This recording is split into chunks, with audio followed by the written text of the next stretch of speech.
ਅਤੇ ਸਤਿਕਾਰ ਤੇ ਸਰੋਤਿਆਂ ਨੂੰ ਬਹੁਤ ਹੀ ਪਿਆਰ ਸਤਿਕਾਰ ਸਾਹਿਬ ਦੋਨੋਂ ਜੋੜ ਕੇ ਨਿੱਘੀ ਜਿਹੀ ਸਤਿ ਸ੍ਰੀ ਅਕਾਲ ਸਭ ਨੂੰ ਜੀ ਆਇਆਂ ਨੂੰ ਆਖਦੇ ਹਾਂ। ਸਰੋਤੇ ਪ੍ਰੋਗਰਾਮ ਦੇ ਵਿੱਚ ਆਪ ਸਭ ਦਾ ਸਵਾਗਤ ਹੈ। ਪ੍ਰੋਗਰਾਮ ਖਬਰ ਤੇ ਨਜ਼ਰ ਲੈ ਕੇ ਹਾਜ਼ਰ ਹੋ ਚੁੱਕੇ ਹਾਂ। ਅੱਜ 30 ਅਕਤੂਬਰ ਦਿਨ ਹੈਗਾ ਹੈ ਜੀ, ਬੁੱਧਵਾਰ। ਆਪਣੇ ਨਾਲ ਜੁੜ ਚੁੱਕੇ ਨੇ ਮਿੰਟੂ ਗੁਰੂ ਸਰੀਆ ਜਿਮ ਰੋਡ ਸਟੂਡੀਓਜ਼ ਤੋਂ। ਮਿੰਟੂ ਜੀ ਆਇਆਂ ਨੂੰ ਸਵਾਗਤ ਹੈ, ਸਤਿ ਸ੍ਰੀ ਅਕਾਲ ਜੀ। ਸ਼ੁਕਰੀਆ ਜੀ ਸਾਰਿਆਂ ਨੂੰ, ਸਤਿ ਸ਼੍ਰੀ ਅਕਾਲ ਜੀ। ਸਾਡੇ ਅੱਜ ਦੇ ਪ੍ਰੋਗਰਾਮ ਖਬਰ ਤੇ ਨਜ਼ਰ ਨੂੰ ਸਪਾਂਸਰ ਕਰਦੇ ਨੇ ਖਾਲਸਾ ਇੰਸ਼ੋਰੈਂਸ ਏਜੰਸੀ ਵਾਲੇ, ਜਿਨ੍ਹਾਂ ਦੇ ਕੋਲੋਂ ਤੁਸੀਂ ਹਰ ਇੱਕ ਤਰੀਕੇ ਦੀ ਇੰਸ਼ੋਰੈਂਸ ਕਰਵਾ ਸਕਦੇ ਹੋ। ਇੰਸ਼ੋਰੈਂਸ ਬਾਰੇ ਪਤਾ ਕਰਨ ਲਈ ਕਾਲ ਕਰ ਸਕਦੇ ਹੋ ਨੰਬਰ 408 272 2500 ਦੇ ਉੱਤੇ। ਇਸ ਦੇ ਨਾਲ Krishan Dhanota university, Tara Singh Marahar Clovis, Gurpal Singh Sandhu Antelope, Baljinder Singh Nijjar Woodland, Sucha Singh Shri Machhiwara Sahib, Harminder Samra Sacramento, GN tyre and lube ਵਾਲੇ, ਜਿਨ੍ਹਾਂ ਦੇ ਕੋਲੋਂ ਤੁਸੀਂ truck wash, oil change, air brake ਦਾ ਕੰਮ ਕਰਵਾ ਸਕਦੇ ਹੋ। ਨਵੇਂ ਪੁਰਾਣੇ ਟਾਇਰ ਵਾਜਿਬ ਕੀਮਤਾਂ ਦੇ ਖਰੀਦ ਸਕਦੇ ਹੋ। ਸੈਂਟਰ ਨੈਲਾ ਮਡੇਰਾ 'ਚ ਲੋਕੇਸ਼ਨ ਨੇ। ਕਾਲ ਕਰੋ ਨਿੰਮਾ ਸਹੋਤਾ 209 277 0113।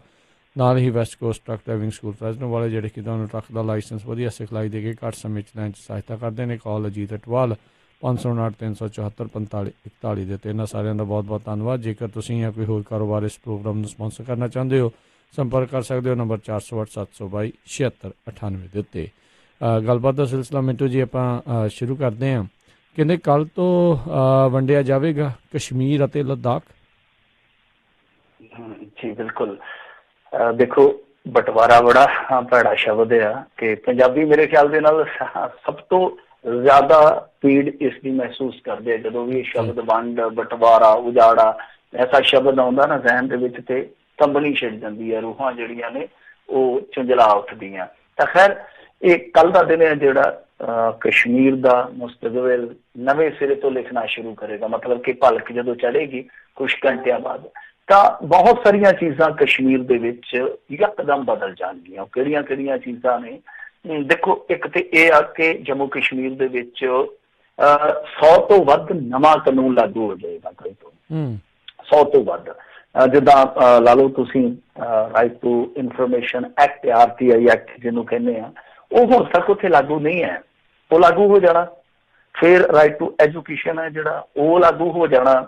ਇੱਦਾਂ ਹੋਰ ਕਈ ਕਾਨੂੰਨ ਆ ਜਿਹੜੇ ਹੁਣ ਤੱਕ ਉੱਥੇ ਲਾਗੂ ਨਹੀਂ ਸਨ ਹੋਏ, ਕਿਉਂਕਿ ਉਹਨਾਂ ਦੀ ਅਸੈਂਬਲੀ ਦੇ ਕੋਲ ਪਾਵਰ ਸੀਗੇ ਕਿ ਉਹ ਅਸੈਂਬਲੀ ਮਨਜ਼ੂਰ ਕਰਦੀ ਸੀ, ਤਾਂ ਬਾਅਦ ਦੇ ਵਿੱਚ ਉਹ ਕਾਨੂੰਨ ਜਿਹੜੇ ਉੱਥੇ ਲਾਗੂ ਹੁੰਦੇ ਸੀ। ਅਦਰਵਾਈਜ਼ ਉਹ ਕਾਨੂੰਨ ਉੱਥੇ ਕੰਮ ਨਹੀਂ ਸੀ ਕਰਦੇ। ਜਿੱਦਾਂ GST ਵਗੈਰਾ ਜੋ ਇਹਨਾਂ ਨੇ ਫੈਸਲੇ ਲਏ ਆ, ਉਹ ਉੱਥੇ ਲਾਗੂ ਨਹੀਂ ਸਨ ਹੋ ਸਕੇ।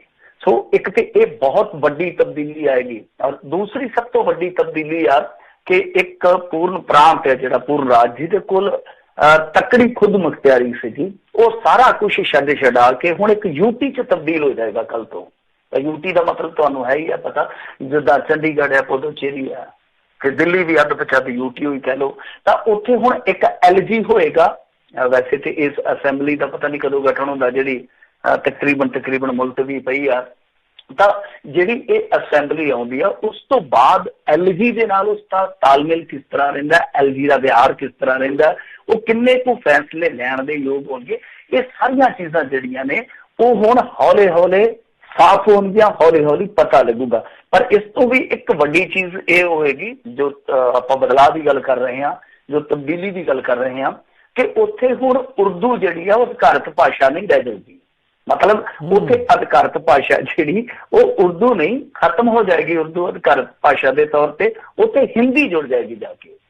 ਤਾਂ ਤੁਸੀਂ ਜਿੱਦਾਂ ਆਪਾਂ ਇੱਥੇ ਪ੍ਰੈਫਰ ਕਰਦੇ ਹਾਂ ਪੰਜਾਬੀ ਨੂੰ, ਵੈਸੇ ਇਹ ਐਕਟ ਦੇ ਵਿੱਚ ਵੀ ਅਖਤਿਆਰ ਆ ਕਿ ਤੁਸੀਂ ਕੋਈ ਆਪਣੀ ਰਾਜ ਭਾਸ਼ਾ ਜਿਹੜੀ ਉਹ ਕਰ ਸਕਦੇ ਹੋ, ਤਾਂ ਉਹ ਅਧਿਕਾਰ ਜ਼ਰੂਰ ਰਹੇਗਾ, ਪਰ ਹਿੰਦੀ ਦਾ ਬਦਲ ਉੱਥੇ ਮੌਜੂਦ ਰਹੇਗਾ। ਮਤਲਬ ਕਿ ਹਿੰਦੀ ਦਾ ਪੈਰ ਟਿਕਾਵਾ ਵੀ ਇਸ ਮਸਲੇ ਤੇ ਹੋ ਗਿਆ। ਬਾਕੀ ਲਦਾਖ ਹੈ ਜਿਹੜਾ ਉਹ ਵੱਖ ਹੋ ਗਿਆ, ਕਿਉਂਕਿ ਉਹ ਸਭ ਨੂੰ ਪਤਾ ਹੀ ਆ, ਲਦਾਖ ਜਿਹੜਾ ਅੱਡ ਤੋਂ UT ਬਣਾ ਦਿੱਤਾ ਗਿਆ। ਸੋ ਹੁਣ ਇਹ ਤਬਦੀਲੀ ਅੱਗੇ ਕੀ ਰੰਗ ਦਿਖਾਉਂਦੀ ਆ, ਕੀ ਨਵਾਂ ਕੁਛ ਲਿਆਉਂਦੀ ਆ, ਨਵਾਂ ਕੁਛ ਵਾਪਰਦਾ, ਇਹ ਸਾਰਾ ਕੁਛ ਵੇਖਣਾ ਪਊਗਾ। ਪਰ ਮੇਰੇ ਖਿਆਲ ਦੇ ਨਾਲ ਜਿਵੇਂ ਕਿਸੇ ਨੇ ਆਖਿਆ ਸੀ ਨਾ, ਕਿਆ ਬਟਵਾਰਾ ਥਾ ਹੱਥ ਕੀ ਲਕੀਰੋਂ ਕਾ ਵੀ, ਉਸਕੇ ਹਿੱਸੇ ਮੇਂ ਪਿਆਰ, ਮੇਰੇ ਹਿੱਸੇ ਮੇਂ ਇੰਤਜ਼ਾਰ। ਤਾਂ ਕਿਹਦੇ ਹਿੱਸੇ 'ਚ ਪਿਆਰ ਆਉਂਦਾ, ਕਿਹਦੇ ਹਿੱਸੇ 'ਚ ਇੰਤਜ਼ਾਰ ਆਉਂਦਾ, ਕਿਉਂਕਿ ਲਦਾਖ ਤੇ ਜੰਮੂ ਕਸ਼ਮੀਰ ਹੁਣ ਦੋ ਵੱਖ-ਵੱਖ ਪਾਰਟ ਬਣ ਜਾਣਗੇ। ਜੀ। ਤੇ ਇਸੇ ਦੇ ਨਾਲ ਹੀ ਸੰਬੰਧਿਤ ਕਹਿੰਦੇ ਇੱਕ ਜਿਹੜਾ ਕ੍ਰਿਸ ਡੇਵਿਸ ਆ, ਉਸ ਦਾ ਬਿਆਨ ਆਇਆ ਸੀਗਾ, ਜਿਹੜੇ ਬਾਹਰੋਂ ਯੂਰਪੀਅਨ ਸੰਘ ਵਾਲੇ ਇਹਨਾਂ ਨੇ ਮੰਗਾਇਆ ਸੀ। ਕਹਿੰਦੇ ਵੀ ਮੈਂ ਮੋਦੀ ਦੀ ਸਰਕਾਰ ਦਾ PR ਸਟੰਟ ਦਾ ਹਿੱਸਾ ਨਹੀਂ ਬਣਨਾ ਚਾਹੁੰਦਾ ਤੇ ਦਿਖਾਵਾ ਨਹੀਂ ਕਰੂੰਗਾ ਵੀ ਕਸ਼ਮੀਰ 'ਚ ਸਭ ਕੁਛ ਚੰਗਾ ਹੈ। ਉਸ ਜਿਹੜਾ ਵਫਦ ਆਇਆ ਹੈ ਉਸ ਦਾ ਕੀ ਚੱਲ ਰਿਹਾ? ਦੇਖੋ ਉਸ ਵਫਦ ਦੇ ਬਾਬਤ ਇੱਕ ਬਹੁਤ ਵਧੀਆ ਕਾਰਟੂਨ ਬਣਾਇਆ BBC ਵਾਲਿਆਂ ਨੇ। ਉਹ ਸਕਰੀਨ ਤੇ ਬੈਠੇ ਦੇਖ ਰਹੇ ਆ ਸੋਫੇ ਤੇ ਸਾਰਾ ਕੁਛ, ਤੇ ਉੱਥੇ ਡੱਲ ਝੀਲ ਆ, ਉਹਦੇ ਚ ਸ਼ਿਕਾਰਾ ਚੱਲੀ ਜਾਂਦਾ, ਉਹ ਸਾਰੇ ਉੱਥੇ ਬੈਠੇ ਆ ਸੋਫੇ ਤੇ ਸਾਈਡ ਤੇ BBC ਵਾਲਿਆਂ ਨੇ ਖਬਰ ਲਾਈ ਹੋਈ ਆ ਕਿ 15 ਦਿਨਾਂ ਚ 11 ਲੋਕਾਂ ਦੀ ਮੌਤ, ਤੇ ਪ੍ਰਧਾਨ ਮੰਤਰੀ ਉੱਥੇ ਸੰਬੋਧਨ ਕਰ ਰਿਹਾ ਸਕਰੀਨ ਦੇ ਅੱਗੇ ਖੜ ਕੇ ਇਸ਼ਾਰਾ ਕਰਕੇ ਕਿ ਸਭ ਅੱਛਾ ਹੈ। ਸੋ ਉਸ ਕਾਰਟੂਨ ਦੇ ਵਿੱਚ ਸਾਰੀ ਕਹਾਣੀ ਆ ਜਾਂਦੀ ਆ।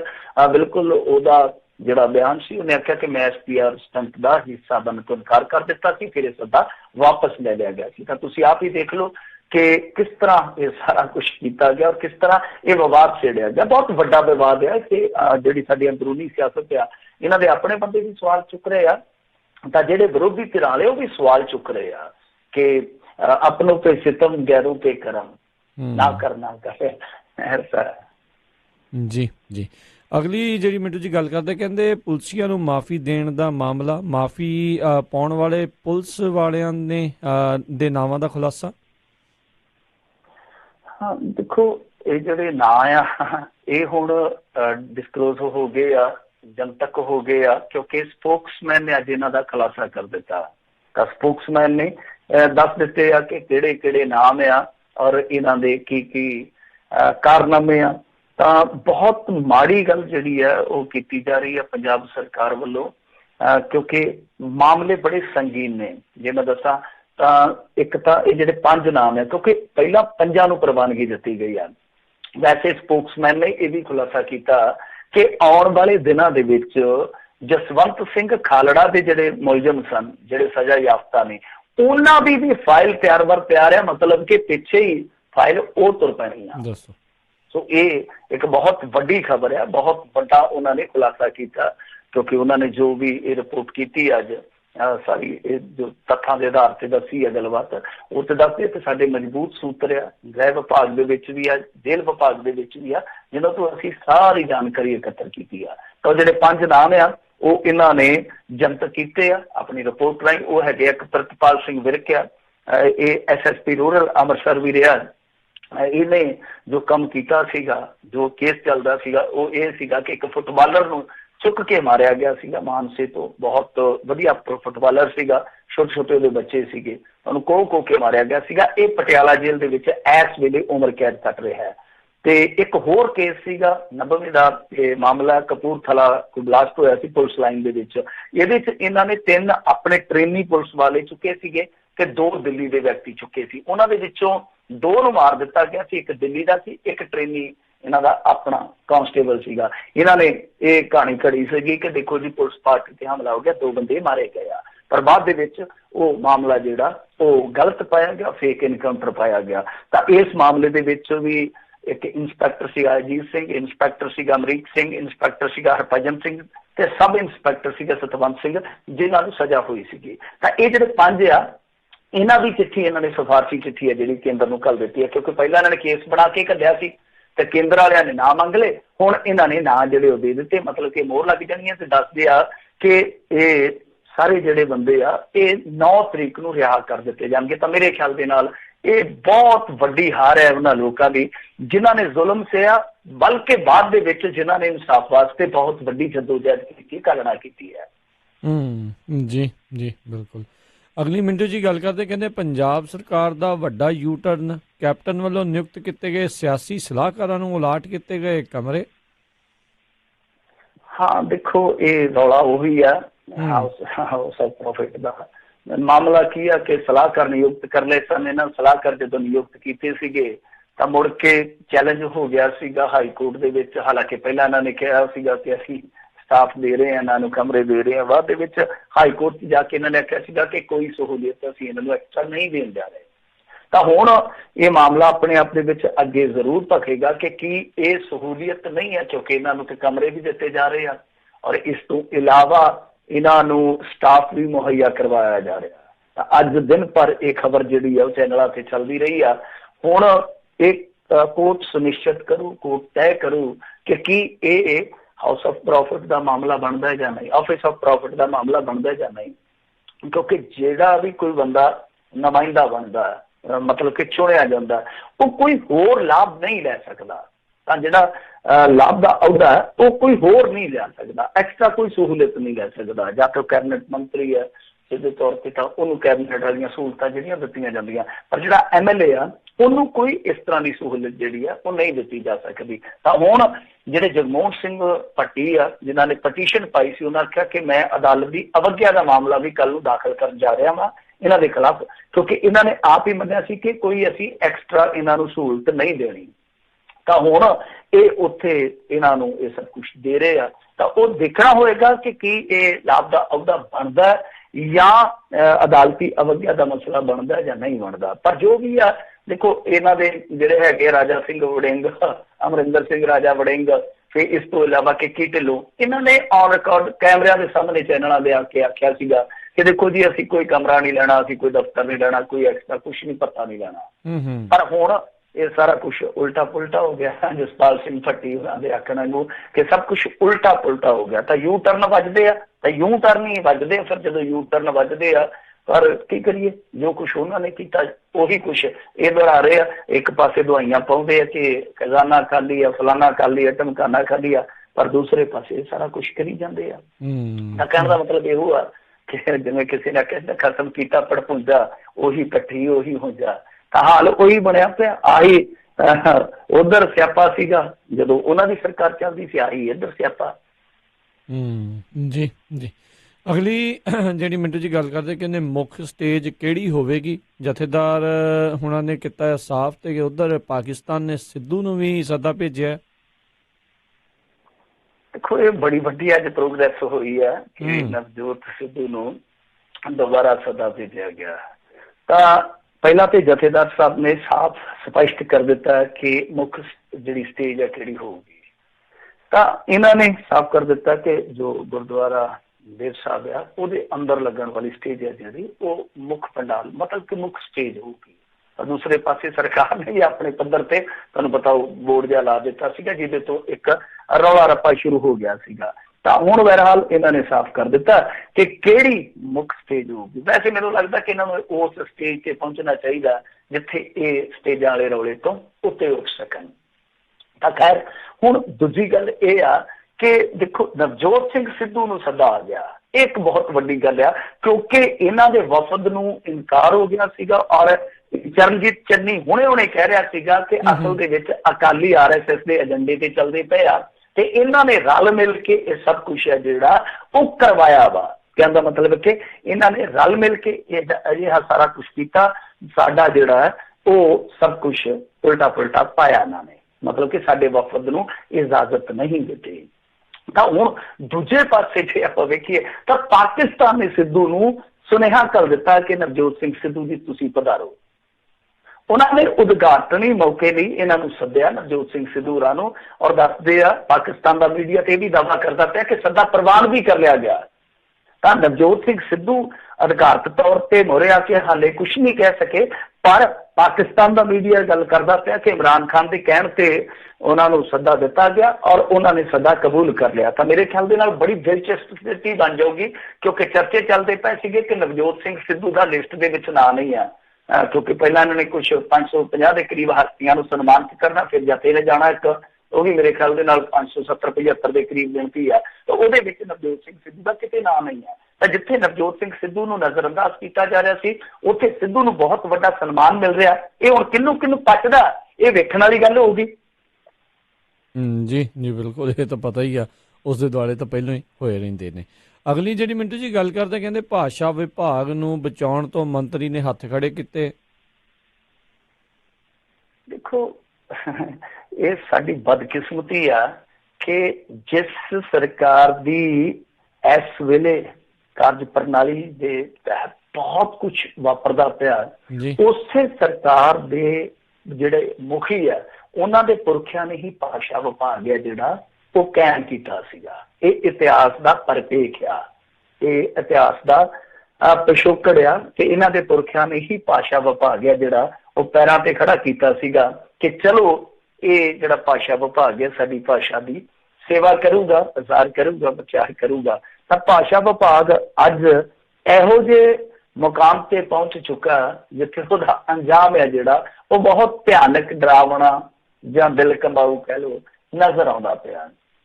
ਤਾਂ ਉਸ ਭਾਸ਼ਾ ਵਿਭਾਗ ਦਾ ਅੱਜ ਦੀ ਤਾਰੀਖ ਦੇ ਵਿੱਚ ਹਾਲ ਇਹ ਆ ਕਿ ਬਿੱਲ ਪਾਣੀ ਜਿਹੜੇ ਹੁੰਦੇ ਆ ਉਹ ਵੀ ਨਹੀਂ ਨਿਕਲ ਰਹੇ। ਬਿੱਲ ਪਾਣੀ ਤੋਂ ਭਾਵੇਂ ਆ ਕਿ ਨਾ ਚਾਹ ਪਾਣੀ ਜੋਗੇ ਪਾਣੀ ਪੈਸੇ ਆ, ਨਾ ਬਿੱਲ ਤਾਰਨ ਜੋਗੇ ਪੈਸੇ ਆ। ਤਾਂ ਉਹ ਚਾਹ ਪਾਣੀ ਵੀ ਤੇ ਬਿੱਲ ਵੀ ਜਿਹੜੇ ਆ ਉਹ ਇਧਰੋਂ ਉਧਰੋਂ ਕਰਕੇ ਤੇ ਚਲਾ ਰਹੇ ਆ। ਇਹ ਮੰਤਰੀ ਬਣੇ ਸਨ ਤ੍ਰਿਪਤਜਿੰਦਰ ਸਿੰਘ ਬਾਜਵਾ ਇਸ ਮਹਿਕਮੇ ਦੇ ਨਵੇਂ ਤਾਂ ਇਹਨਾਂ ਨੇ ਫਿਰ ਤੋੜੀ ਯਤਨ ਵੀ ਕੀਤੇ। ਇਹਨਾਂ ਨੇ ਆਖਿਆ ਸੀਗਾ ਕਿ ਸਾਨੂੰ ਫੌਰੀ ਤੌਰ ਤੇ 50 ਕਰੋੜ ਰੁਪਏ ਦੀ ਜ਼ਰੂਰਤ ਹੈ। ਮੁੱਖ ਮੰਤਰੀ ਨਾਲ ਗੱਲ ਵੀ ਹੋਈ, ਪਰ ਬਾਅਦ ਦੇ ਵਿੱਚ ਦੱਸਦੇ ਆ ਕਿ ਉਹਨਾਂ ਨੇ ਕੋਈ ਪੱਲਾ ਨਹੀਂ ਫੜਾਇਆ ਤੇ ਜਿਹੜਾ ਖਜ਼ਾਨਾ ਵਿਭਾਗ ਆ ਉਹ 50 ਕਰੋੜ ਤੇ ਛੱਡੋ 50 ਲੱਖ ਦੇਣ ਨੂੰ ਵੀ ਤਿਆਰ ਨਹੀਂ ਹੈ। ਕਿਉਂ ਨਹੀਂ ਹੈ? ਇਹ ਹੁਣ ਇੱਕ ਪੱਖ ਦਾ ਮੁੱਦਾ। ਇਹ ਮੰਤਰੀ ਵੀ ਸਵਾਲ ਕਰ ਸਕਦੇ ਆ, ਲੋਕ ਵੀ ਸਵਾਲ ਕਰ ਸਕਦੇ ਆ ਕਿ ਭਾਈ ਕਿਉਂ ਨਹੀਂ ਤੁਸੀਂ ਇੱਧਰ ਗ੍ਰਾਂਟ ਦੇ ਰਹੇ। ਤਾਂ ਜ਼ਾਹਰਾ ਜੀ ਗੱਲ ਆ ਕਿ ਹੁਣ ਤ੍ਰਿਪਤਜਿੰਦਰ ਸਿੰਘ ਬਾਜਵਾ ਨੇ ਹੱਥ ਖੜੇ ਕਰ ਦਿੱਤੇ ਕਿ ਭਾਈ ਕੁਛ ਨਹੀਂ ਹੋ ਸਕਦਾ, ਕਿਉਂਕਿ ਤੁਰੰਤ ਇੱਕ ਰਕਮ ਦੀ ਜ਼ਰੂਰਤ ਆ। ਉਹ ਰਕਮ ਘੱਟੋ ਘੱਟ 50 ਕਰੋੜ ਰੁਪਏ ਦੀ ਹੋਣੀ ਚਾਹੀਦੀ ਆ। ਹੁਣ ਉਹ 50 ਕਰੋੜ ਰੁਪਇਆ ਸਰਕਾਰ ਨਹੀਂ ਦੇਊਗੀ ਤੇ ਫਿਰ ਲੋਕ ਤੇ ਹੁਣ ਆਪਣੇ ਜੇਬਾਂ ਚੋਂ ਸਿੱਧੇ ਇਹਨਾਂ ਨੂੰ ਦੇਣੋ ਰਹੇ। ਤੇ ਜੇ ਲੋਕ ਹੀ ਹਰੇਕ ਮੁੱਦੇ ਤੇ ਆ ਕੇ ਅੱਗੇ ਸਿਰ ਡਾਉਣਗੇ ਤੇ ਫਿਰ ਇਹਨਾਂ ਸਰਕਾਰਾਂ ਦਾ ਫਾਇਦਾ ਕੀ ਆ? ਤਾਂ ਮੇਰੇ ਖਿਆਲ ਦੇ ਨਾਲ ਭਾਸ਼ਾ ਵਿਭਾਗ ਨੂੰ ਬਚਾਉਣ ਦੀ ਜ਼ਰੂਰਤ ਆ। ਔਰ ਤੁਸੀਂ ਦੇਖੋ ਕਿ ਕੈਸਾ ਸਾਡੇ ਕੋਲ ਇਤਫਾਕ ਆ ਕਿ 550ਵਾਂ ਅਸੀਂ ਮਨਾ ਰਹੇ ਹਾਂ ਪ੍ਰਕਾਸ਼ ਦਿਹਾੜਾ ਬਾਬੇ ਨਾਨਕ ਦਾ। ਤੇ ਸ਼ਬਦ ਦਾ ਪ੍ਰਚਾਰ ਤੇ ਸਾਨੂੰ ਬਹੁਤ ਧੜੱਲੇ ਨਾਲ ਕਰਨਾ ਚਾਹੀਦਾ ਸੀ। ਉੱਥੇ ਹੁਣ ਸਟੇਜਾਂ ਤੋਂ ਲੜਾਈ ਹੋ ਰਹੀ ਹੈ, ਕੋਈ 11 ਕਰੋੜ ਦਾ ਸਟੇਜ ਆ, ਕੋਈ 12 ਕਰੋੜ ਦਾ ਸਟੇਜ ਆ। ਬਾਬਾ ਨਾਨਕ ਇਹਨਾਂ ਗਿਣਤੀਆਂ ਮਿੰਟੀਆਂ 'ਚ ਪੈਂਦਾ ਹੋਵੇਗਾ। ਤਾਂ ਜੋ ਉਹਨਾਂ ਦਾ ਸੰਦੇਸ਼ ਸੀਗਾ, ਸੁਨੇਹਾ ਸੀਗਾ ਕਿ ਜਾਗਰਤੀ, ਚੇਤਨਤਾ, ਗਿਆਨ ਜਿਹੜਾ ਇਹਦਾ ਪਸਾਰ ਹੋਣਾ ਚਾਹੀਦਾ ਹੈ। ਗੁਣਾਂ ਦੀ ਗੱਲ ਹੋਣੀ ਚਾਹੀਦੀ ਹੈ, ਪਰਮਾਤਮਾ ਦੀ ਉਸਤਤ ਹੋਣੀ ਚਾਹੀਦੀ ਹੈ, ਕੁਦਰਤ ਨਾਲ ਪ੍ਰੇਮ ਹੋਣਾ ਚਾਹੀਦਾ ਹੈ। ਤਾਂ ਉਹ ਸੰਕਲਪ, ਫਲਸਫੇ, ਉਹ ਸ਼ਬਦ ਮੇਰੇ ਖਿਆਲ ਦੇ ਨਾਲ ਉਹ ਪਿੱਛੇ ਛੁੱਟ ਗਿਆ। ਤਾਮ ਝਾਮ ਜਿਹੜਾ ਉਹ ਅੱਗੇ ਆ ਗਿਆ। ਜੀ ਵਾਕਈ ਬਿਲਕੁਲ। ਅਗਲੀ ਜਿਹੜੀ ਆਪਾਂ ਮਿੰਟੂ ਜੀ ਗੱਲ ਕਰਦੇ, ਕਹਿੰਦੇ ਹੁਣ ਪੰਜਾਬ ਦੇ ਜਿਹੜੇ ਐਥਲੈਟਿਕ ਐਸੋਸੀਏਸ਼ਨ ਨੇ ਖਿਡਾਰੀਆਂ ਦੇ ਨਾਲ ਕੀਤਾ ਖਿਲਵਾੜ। ਦੇਖੋ ਅੱਗੇ ਕੀ ਹੋਇਆ ਸੀਗਾ ਕਿ ਇੱਕ ਦਫਾ ਨਾ ਮੇਰੇ ਖਿਆਲ ਦੇ ਨਾਲ ਮਾਰਚ ਅਪ੍ਰੈਲ ਦੀ ਗੱਲ ਆ, ਜਦੋਂ ਖਿਡਾਰੀਆਂ ਨੂੰ ਵੱਡੇ ਵੱਡੇ ਸਨਮਾਨ ਮਿਲਦੇ ਆ ਤਾਂ ਉਸ ਰੁੱਤੇ ਹੋਇਆ ਸੀ ਇੱਕ ਪੰਗਾ ਪੈ ਗਿਆ। ਪੰਗਾ ਇਹ ਪੈ ਗਿਆ ਕਿ ਹਰਭਜਨ ਸਿੰਘ ਮਤਲਬ ਕਿ ਨੋਮੀਨੇਟ ਹੁੰਦਾ ਰਹਿ ਗਿਆ ਸੀਗਾ। ਹਰਭਜਨ ਸਿੰਘ ਨੇ ਫਿਰ ਆਪਣਾ ਦੁੱਖ ਰੋਇਆ ਸੀਗਾ, ਟਵੀਟ ਦੇ ਜ਼ਰੀਏ ਉਹਨੇ ਆਖਿਆ ਸੀਗਾ ਕਿ ਮੈਂ ਸਾਰੇ ਆਪਣੇ ਡਾਕੂਮੈਂਟ ਜਿਹੜੇ ਆ ਉਹ ਵੇਲਾ ਰਹਿੰਦੇ ਆ ਸਬਮਿਟ ਕਰ ਦਿੱਤੇ ਸੀਗੇ ਪੰਜਾਬ ਦੇ ਖੇਡ ਵਿਭਾਗ ਨੂੰ। ਹੁਣ ਕਿੱਥੇ ਦੇਰੀ ਹੋਈ ਆ ਮੈਨੂੰ ਨਹੀਂ ਪਤਾ। ਬਾਅਦ ਦੇ ਵਿੱਚ ਇਹ ਗੱਲ ਨਿਕਲ ਕੇ ਆਈ ਕਿ ਇਹਨਾਂ 'ਚ ਹੁਣ ਪਤਾ ਨਹੀਂ ਕਿਹੜਾ ਮਹਾਰਥੀ ਸੀ। ਕਈ ਵਾਰ ਹੇਰਾਫੇਰੀ ਵੀ ਹੋ ਜਾਂਦੀ ਹੈ, ਬਹੁਤ ਕੁਝ ਚੱਲਦਾ ਗੇਮਾਂ ਦੇ ਵਿੱਚ, ਕਈ ਗੇਮਾਂ ਚੱਲਦੀਆਂ। ਤਾਂ ਇਹ ਹੁਣ ਪਤਾ ਨਹੀਂ ਕਿਹਨੇ ਕੀਤਾ। ਕਹਿਣ ਦਾ ਮਤਲਬ ਹੈ ਕਿ ਉਹ ਜਿਹੜੀ ਐਂਟਰੀ ਸੀ ਹਰਭਜਨ ਮਾਨ ਦੀ, ਉਹ ਹਰਭਜਨ ਮਾਨ ਮੂੰਹ ਚੋਂ ਨਿਕਲ ਗਿਆ, ਹਰਭਜਨ ਸਿੰਘ ਦੀ ਜਿਹੜੀ ਐਂਟਰੀ ਸੀਗੀ ਉਹ ਵਕਤ ਰਹਿੰਦਿਆਂ ਪਹੁੰਚ ਹੀ ਨਹੀਂ ਸਕੀ, ਮਤਲਬ ਕਿ ਉਹ ਦੌੜ 'ਚ ਬਾਹਰ ਹੋ ਗਿਆ। ਤਾਂ ਅੱਜ ਜੇ ਆਪਾਂ ਇਸ ਮੁੱਦੇ ਨੂੰ ਹੁਣ ਵਿਚਾਰਦੇ ਪਿਆ, ਇਹਦੀ ਬਿਲਕੁਲ ਹੀ ਰਲਦਾ ਮਿਲਦਾ ਉਹਦੇ ਨਾਲ। ਮਤਲਬ ਕਿ ਗਲਤੀਆਂ ਤੋਂ ਸਬਕ ਨਹੀਂ ਲਿਆ ਜਾ ਰਿਹਾ, ਸਗੋਂ ਗਲਤੀਆਂ ਨੂੰ ਦੁਹਰਾਇਆ ਜਾ ਰਿਹਾ। ਔਰ ਪਿਛਲੀਆਂ ਗਲਤੀਆਂ ਦੇ ਮੁਕਾਬਲੇ ਜਿਹੜੀਆਂ ਨਵੀਆਂ ਗਲਤੀਆਂ ਹੁੰਦੀਆਂ ਉਹ ਹੋਰ ਵੀ ਜ਼ਿਆਦਾ ਇਹਨਾਂ ਲਈ ਖਤਰਨਾਕ ਹੁੰਦੀਆਂ, ਜਿਹੜੇ ਬੰਦੇ ਇਹਨਾਂ ਦੇ ਨਾਲ ਜੁੜੇ ਹੁੰਦੇ ਆ। ਤਾਂ ਬਹਰਹਾਲ ਇਹ ਜਿਹੜੀ ਪੰਜਾਬ ਦੀ ਐਥਲੈਟਿਕ ਐਸੋਸੀਏਸ਼ਨ ਆ, ਇਹਨਾਂ ਨੇ ਕੀ ਕੀਤਾ ਕਿ ਆਂਧਰਾ ਦੇ ਵਿੱਚ ਗੇਮਾਂ ਹੋ ਰਹੀਆਂ, ਮੇਰੇ ਖਿਆਲ ਦੇ ਨਾਲ ਜੂਨੀਅਰ ਗੇਮਾਂ ਨੇ, ਉਹਦੇ ਵਿੱਚ ਜਿਹੜੇ ਨਾਨ ਮੈਡਲਿਸਟ ਬੰਦੇ ਸੀਗੇ, ਨਾਨ ਮੈਡਲਿਸਟ ਖਿਡਾਰੀ ਸੀਗੇ, ਉਹਨਾਂ ਦੀ ਐਂਟਰੀ ਕਰ ਦਿੱਤੀ। ਜਿਹੜੇ ਮੈਡਲਿਸਟ ਸੀਗੇ, ਮਤਲਬ ਕਿ ਜਿਹੜੇ ਦਾਅਵੇਦਾਰ ਸੀਗੇ, ਗਲਤੀ ਨਾਲ ਕਹਿੰਦੇ ਜੀ ਉਹ ਐਂਟਰੀ ਭੇਜ ਨਹੀਂ ਹੋਈ। ਤਾਂ ਤੁਸੀਂ ਆਪ ਹੀ ਦੇਖੋ ਕਿ ਕਿੰਨਾ ਵੱਡਾ ਖਿਲਵਾੜ ਹੈ ਇਹਨਾਂ ਨੌਜਵਾਨ ਖਿਡਾਰੀਆਂ ਦੇ ਨਾਲ। ਕਿਉਂਕਿ ਸਿਤਾਰੇ ਨੇ ਪਤਾ ਨਹੀਂ ਕਦੋਂ ਚਮਕ ਪੈਣਾ। ਉਹ ਤੇ ਜਿਹੜਾ ਤਾਰਾ ਉਹ ਹਨੇਰੇ 'ਚ ਚਮਕਦਾ, ਪਰ ਇਹ ਜਿਹੜੇ ਸਿਤਾਰੇ ਹੁੰਦੇ ਆ ਇਹ ਕਿਸੇ ਵੇਲੇ ਵੀ ਚਮਕ ਪੈਂਦੇ ਆ। ਮੈਚ ਡੇ ਨਾਈਟ ਹੋਵੇ ਜਾਂ ਇਕੱਲਾ ਡੇ ਹੋਵੇ ਜਾਂ ਨਾਈਟ ਦੇ ਵਿੱਚ ਚੱਲਦਾ ਹੋਵੇ, ਕੋਈ ਫਰਕ ਨਹੀਂ ਪੈਂਦਾ। ਇੱਕ ਮੌਕਾ, ਇੱਕ ਮੰਚ ਚਾਹੀਦਾ। ਤਾਂ ਇੱਕ ਵੇਲਾ, ਇੱਕ ਮਰਹਲਾ ਇਸ ਤਰ੍ਹਾਂ ਦਾ ਹੁੰਦਾ ਜਦੋਂ ਸਿਤਾਰੇ ਚਮਕ ਪੈਂਦੇ ਆ। ਤਾਂ ਹੁਣ ਉਹ ਇਸ ਦੌਰ 'ਚੋਂ ਬਾਹਰ ਹੋ ਗਏ ਆ। ਦੱਸਦੇ ਕਿ ਵਟਸਐਪ ਗਰੁੱਪਾਂ 'ਚ ਇਹਨਾਂ ਦੀ ਆਪੋ ਵਿੱਚ ਦੀ ਲੜਾਈ ਚੱਲਣ ਡਈ ਆ। ਉਹ ਕਹਿੰਦਾ ਇਹਨੇ ਕਰ ਦਿੱਤਾ, ਆਹ ਗਲਤੀ ਇਹਦੇ ਤੋਂ ਹੋਈ ਆ, ਪਰ ਜਿਹੜੇ ਖਿਡਾਰੀ ਰਗੜੇ ਗਏ ਆ ਉਹਨਾਂ ਦੀ ਕੋਈ ਨਹੀਂ ਸੁਣਦਾ ਪਿਆ ਹੁਣ ਇਸ ਟਾਈਮ। ਜੀ ਜੀ ਜੀ। ਅਗਲੀ ਜਿਹੜੀ ਮਿੰਟੂ ਜੀ ਗੱਲ ਕਰਦੇ, ਕਹਿੰਦੇ ਨਾਭਾ ਜੇਲ੍ਹ ਦੇ ਵਿੱਚ ਗੈਂਗਸਟਰ ਦਾ ਹੋਇਆ ਵਿਆਹ। ਦੇਖੋ ਇਹ ਅਲੋਕਾਰੀ ਘਟਨਾ ਵਾਪਰੀ ਹੈ ਸਾਡੇ ਪੰਜਾਬ ਦੇ ਵਿੱਚ। ਵੈਸੇ ਪਾਕਿਸਤਾਨ ਜਾਂ ਭਾਰਤ ਦੀਆਂ ਹੋਰ ਦੂਸਰੀਆਂ ਜੇਲ੍ਹਾਂ 'ਚ ਕਿਤੇ ਆਂਢ ਗੁਆਂਢ 'ਚ ਏਦਾਂ ਕੁਛ ਹੋਇਆ ਹੋਵੇ ਤੇ ਮੈਨੂੰ ਪਤਾ ਨਹੀਂ, ਪਰ ਪੰਜਾਬ ਦੀ ਜੇਲ੍ਹ ਦੇ ਵਿੱਚ ਘੱਟੋ ਘੱਟ ਚੜ੍ਹਦੇ ਪੰਜਾਬ ਦੇ ਵੱਲ ਇਹ ਪਹਿਲੀ ਵਾਰੀ ਵੇਖਣ ਨੂੰ ਮਿਲਿਆ। ਫਿਲਮਾਂ ਫੁਲਮਾਂ ਦੇ ਵਿੱਚ ਤੇ ਆਪਾਂ ਦੇਖ ਲੈਂਦੇ ਸੀਗੇ। ਤਾਂ ਇਹ ਕੋਈ ਗੈਂਗਸਟਰ ਸੀਗਾ, ਮੋਗੇ ਜ਼ਿਲ੍ਹੇ ਨਾਲ ਤਾਲੁਕ ਰੱਖਦਾ ਸੀਗਾ। ਇਹਨਾਂ ਦਾ ਅਸਲ ਦੇ ਵਿੱਚ ਵਿਆਹ ਨਿਸ਼ਚਿਤ ਹੋਇਆ ਸੀਗਾ, ਤੈਅ ਹੋਇਆ ਸੀਗਾ ਮੇਰੇ ਖਿਆਲ ਦੇ ਨਾਲ 2 ਸਾਲ ਪਹਿਲਾਂ। ਉਦੋਂ ਪੈਰੋਲ ਨਹੀਂ ਮਿਲੀ ਕਿਉਂਕਿ ਇਹ ਜਿਹੜਾ ਮੁੰਡਾ ਇਹ ਡਬਲ ਮਰਡਰ ਕੇਸ ਦੇ ਵਿੱਚ ਉਮਰ ਕੈਦ ਭੋਗਦਾ ਪਿਆ। ਤਾਂ ਜਦੋਂ ਪੈਰੋਲ ਨਹੀਂ ਮਿਲੀ ਕਿਉਂਕਿ ਇਹਦੇ ਤੇ 8-7 ਕੇਸ ਹੋਰ ਵੀ ਚੱਲਦੇ ਸਨ, ਜਦੋਂ ਪੈਂਡਿੰਗ ਕੇਸ ਚੱਲਦੇ ਹੋਣ ਫਿਰ ਪੈਰੋਲ ਜਿਹੜੀ ਆ ਥੋੜੀ ਮੁਸ਼ਕਲ ਹੋ ਜਾਂਦੀ ਆ। ਤਾਂ ਹਾਈ ਕੋਰਟ ਨੇ ਜਦੋਂ ਪੈਰੋਲ ਨਹੀਂ ਦਿੱਤੀ ਤਾਂ ਜਿਹੜੀ ਕੁੜੀ ਸੀਗੀ ਉਹਨੇ ਇਹਦੀ ਫੋਟੋ ਨਾਲ ਹੀ ਲੈ ਕੇ ਰਸਮਾਂ ਤੇ ਇਹਨਾਂ ਦੇ ਘਰੇ ਰਹਿਣਾ ਸ਼ੁਰੂ ਕਰ ਦਿੱਤਾ। ਬਾਅਦ ਦੇ ਵਿੱਚ ਇਸ ਮੁੰਡੇ ਨੇ ਹੁਣ ਫੇਰ ਪਟੀਸ਼ਨ ਪਾਈ ਹਾਈ ਕੋਰਟ ਦੇ ਵਿੱਚ। ਤਾਂ ਜਦੋਂ ਪੈਰੋਲ ਤੋਂ ਨਾ ਹੋ ਗਈ ਤਾਂ ਫਿਰ ਹਾਈ ਕੋਰਟ ਨੇ ਇੱਕ ਰਸਤਾ ਕੱਢਿਆ। ਉਹਨਾਂ ਆਖਿਆ ਕਿ ਜਿਹੜੀਆਂ ਰਸਮਾਂ ਨੇ ਉਹ ਅਸੀਂ ਤੁਹਾਡੀਆਂ ਇੱਥੇ ਜੇਲ੍ਹ ਦੇ ਵਿੱਚ ਹੀ ਪੂਰੀਆਂ ਕਰਵਾ ਦਿੰਦੇ ਹਾਂ, ਪਰ ਸ਼ਰਤ ਇਹ ਰੱਖੀ ਗਈ ਇਹ ਨਹੀਂ ਹੈ ਕਿ ਤੁਸੀਂ ਦੋਨੇ ਪਤੀ ਪਤਨੀ ਇੱਥੇ ਕਹੋ ਕਿ ਅਸੀਂ ਤੇ ਇਕੱਠੇ ਰਹਿਣਾ ਤੇ 4 ਦਿਨ, ਏਦਾਂ ਨਹੀਂ ਹੋਏਗਾ। ਮਤਲਬ ਕਿ ਕੁਝ ਸਮੇਂ ਲਈ ਯਾਨੀ ਗੁਰਦੁਆਰਾ ਸਾਹਿਬ ਹੈ ਜਿਹੜਾ ਜੇਲ੍ਹ ਦਾ, ਉਸ ਗੁਰਦੁਆਰਾ ਸਾਹਿਬ ਦੇ ਵਿੱਚ ਤੁਸੀਂ ਜਾਓ ਤੇ ਆਪਣੇ ਫੇਰੇ ਲਵੋ, ਆਪਣੀਆਂ ਜੋ ਵੀ ਰਸਮਾਂ ਉਹ ਨੇਪਰੇ ਚਾੜੋ। ਸੋ ਪੁਲਿਸ ਦੀ ਸਖਤ ਨਿਗਰਾਨੀ ਹੇਠ ਇਹ ਅਲੋਕਾਰੀ ਘਟਨਾ ਅੱਜ ਵਾਪਰ ਗਈ ਹੈ। ਅਲੋਕਾਰੀ ਘਟਨਾ ਸਾਡੇ ਲਿਹਾਜ਼ ਨਾਲ ਆ, ਪਰ ਇਸ ਜੋੜੇ ਲਈ ਤੇ ਕਹਿ ਸਕਦੇ ਕਿ ਮਿੱਠੀ ਘਟਨਾ ਵਾਪਰੀ ਆ ਕਿ ਜੇਲ੍ਹ ਦੇ ਅੰਦਰ ਵਿਆਹ ਹੋਇਆ। ਜੀ ਜੀ। ਅਗਲੀ ਜਿਹੜੀ ਮਿੰਟੂ ਜੀ ਗੱਲ ਕਰਦੇ, ਕਹਿੰਦੇ ਕਰਤਾਰਪੁਰ ਸਾਹਿਬ ਜਾਣ ਵਾਲੀਆਂ ਸੰਗਤਾਂ ਦੇ ਲਈ ਖੁਸ਼ਖਬਰੀ ਆ। ਦੇਖੋ ਖੁਸ਼ਖਬਰੀ ਇਹ ਆ ਕਿ ਹੁਣ ਇਹਨਾਂ ਨੇ ਥੋੜਾ ਜਿਹਾ ਕੰਮ ਆ ਜਿਹੜਾ ਉਹ ਤੇਜ਼ ਕਰ ਦਿੱਤਾ, ਤੇਜ਼ੀਆਂ ਕਰ ਦਿੱਤਾ ਕਿ ਜਿੱਦਾਂ ਹੁਣ ਸਾਡੇ ਇਸ ਇਲਾਕੇ ਦੇ ਵਿੱਚ ਲਾ ਲਓ ਅਬੋਹਰ ਵਾ ਜਾਂ ਫਾਜ਼ਿਲਕਾ। ਅਬੋਹਰ ਤੇ ਫਾਜ਼ਿਲਕਾ 2 ਸ਼ਹਿਰ ਐਸੇ ਆ ਜਿਹੜੇ ਕਿ ਆਪਣੇ ਪੰਜਾਬ ਦੇ ਆਖਰੀ ਸ਼ਹਿਰ ਆ। ਫਾਜ਼ਿਲਕਾ ਪਾਕਿਸਤਾਨ ਦੇ ਬਾਰਡਰ ਨਾਲ ਲੱਗ ਜਾਂਦਾ, ਅਬੋਹਰ ਰਾਜਸਥਾਨ ਦੇ ਬਾਰਡਰ ਨਾਲ ਲੱਗ ਜਾਂਦਾ। ਤਾਂ ਇਹਨਾਂ ਦੋਹਾਂ ਸ਼ਹਿਰਾਂ ਨੂੰ ਜੇ ਦੇਖੋ ਕਿ ਪਾਸਪੋਰਟ ਕੇਂਦਰ ਕਾਫੀ ਦੂਰ ਲੱਗਦੇ ਆ। ਹੁਣ ਕਈ ਬਜ਼ੁਰਗ ਜਾਣਗੇ ਯਾਤਰਾ ਨੂੰ, ਕਈ ਜਿਹੜੇ ਆ ਉਹ ਬੱਚੇ ਵੀ ਜਾ ਸਕਦੇ ਆ, ਫੈਮਲੀਆਂ ਐਸੀਆਂ ਵੀ ਜੋ ਧੱਕੇ ਤੋੜੇ ਨਹੀਂ ਖਾ ਸਕਦੀਆਂ।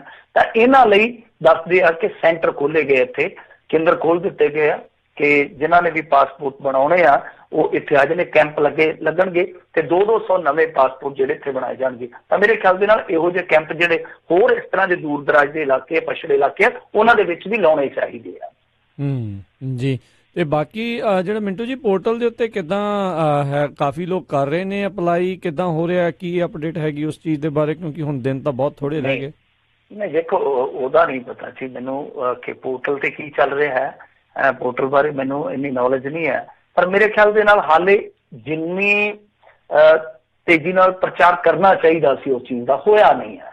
ਮਤਲਬ ਕਿ ਇਹਨਾਂ ਨੂੰ ਅਖਬਾਰਾਂ 'ਚ ਇਸ਼ਤਿਹਾਰ ਦੇਣੇ ਚਾਹੀਦੇ ਸੀ। ਚਲੋ ਆਪਾਂ ਤੇ ਹੁਣ ਸੂਚਨਾਵਾਂ ਇਕੱਠੀਆਂ ਕਰ ਲੈਂਦੇ ਹਾਂ, ਆਪਾਂ ਸੂਚਨਾਵਾਂ ਕਿਤੋਂ ਨਾ ਕਿਤੋਂ ਲੈ ਲੈਂਦੇ ਹਾਂ, ਆਦਾਨ ਪ੍ਰਦਾਨ ਚੱਲਦਾ ਰਹਿੰਦਾ। ਤਾਂ ਆਪਾਂ ਨੂੰ ਤੇ ਪਤਾ ਲੱਗ ਗਿਆ। ਹੁਣ ਜਿਹੜਾ ਦਿਹਾਤ 'ਚ ਬੰਦਾ ਬੈਠਾ ਉਹ ਤੇ ਸੋਚੀ ਜਾਂਦਾ ਨਾ ਕਿ ਅਸੀਂ ਕਿਸ ਤਰ੍ਹਾਂ ਕਿਸ ਮਾਰਫਤ ਅਸੀਂ ਉੱਥੋਂ ਤੱਕ ਪਹੁੰਚ ਸਕਦੇ ਹਾਂ। ਤੇ ਮੇਰੇ ਖਿਆਲ ਦੇ ਨਾਲ ਪ੍ਰੋਪਰ ਇਹਨਾਂ ਨੂੰ ਸਾਰਾ ਜਿਹੜਾ ਢੰਗ ਆ ਉਹ ਪ੍ਰਚਾਰਨਾ ਚਾਹੀਦਾ, ਰੇਡੀਓ ਰਾਹੀਂ, ਟੈਲੀਵਿਜ਼ਨ ਰਾਹੀਂ ਔਰ ਅਖਬਾਰਾਂ ਰਾਹੀਂ। ਜਿੱਥੇ ਇੰਨਾ ਪੈਸਾ ਖਰਚ ਕੀਤਾ ਜਾ ਰਿਹਾ ਤਾਂ ਇਸ਼ਤਿਹਾਰਬਾਜ਼ੀ ਤੇ ਥੋੜਾ ਪੈਸਾ ਖਰਚ ਕਰਨਾ ਚਾਹੀਦਾ ਤਾਂ ਕਿ ਆਮ ਲੋਕਾਂ ਨੂੰ ਪਤਾ ਲੱਗ ਸਕੇ ਕਿ ਆਹ ਰਸਤਾ ਚੈਨਲ ਆ ਜਿਹਦੇ ਰਾਹੀਂ ਅਸੀਂ ਪ੍ਰੋਸੀਜਰ ਦੇ ਵਿੱਚ ਜਾਣਾ। ਜੀ ਜੀ ਬਿਲਕੁਲ, ਇਹ ਤਾਂ ਬਹੁਤ ਜਿਹੜੀ ਜ਼ਰੂਰੀ ਚੀਜ਼ ਹੈਗੀ ਆ। ਨਹੀਂ ਤਾਂ ਫਿਰ ਇਹ ਸਾਰਾ ਕੁਝ ਬਣਾਏ ਦਾ ਕੀ ਫਾਇਦਾ ਜੇ ਸੰਗਤਾਂ ਜਿਹੜੀਆਂ ਉੱਥੇ ਪਹੁੰਚ ਨਾ ਸਕਣ ਜਾਂ ਉਹਨਾਂ ਨੂੰ ਪਤਾ ਨਾ ਲੱਗ ਸਕੇ। ਤੇ ਮਿੰਟੂ ਜੀ ਬਹੁਤ ਬਹੁਤ ਤੁਹਾਡਾ ਧੰਨਵਾਦ ਕਰਦੇ ਹਾਂ, ਤੁਸੀਂ ਸਾਡੇ ਨਾਲ ਜੁੜੇ, ਇਹਨਾਂ ਖਬਰਾਂ ਬਾਰੇ ਤੁਸੀਂ ਜਾਣਕਾਰੀ ਦਿੱਤੀਆਂ। ਅਗਲੀ ਵਾਰ ਤੱਕ ਲਈ ਬੜੀ ਮਿਹਰਬਾਨੀ, ਪਿਆਰ ਭਰੀ ਸਤਿ ਸ੍ਰੀ ਅਕਾਲ। ਸਤਿ ਸ੍ਰੀ ਅਕਾਲ ਜੀ।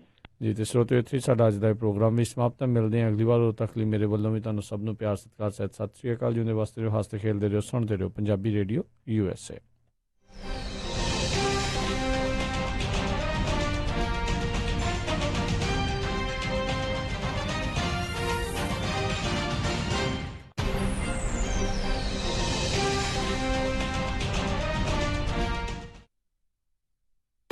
ਤੁਸੀਂ ਸੁਣ ਰਹੇ ਹੋ KOBO ਯੂਬਾ ਸਿਟੀ 1450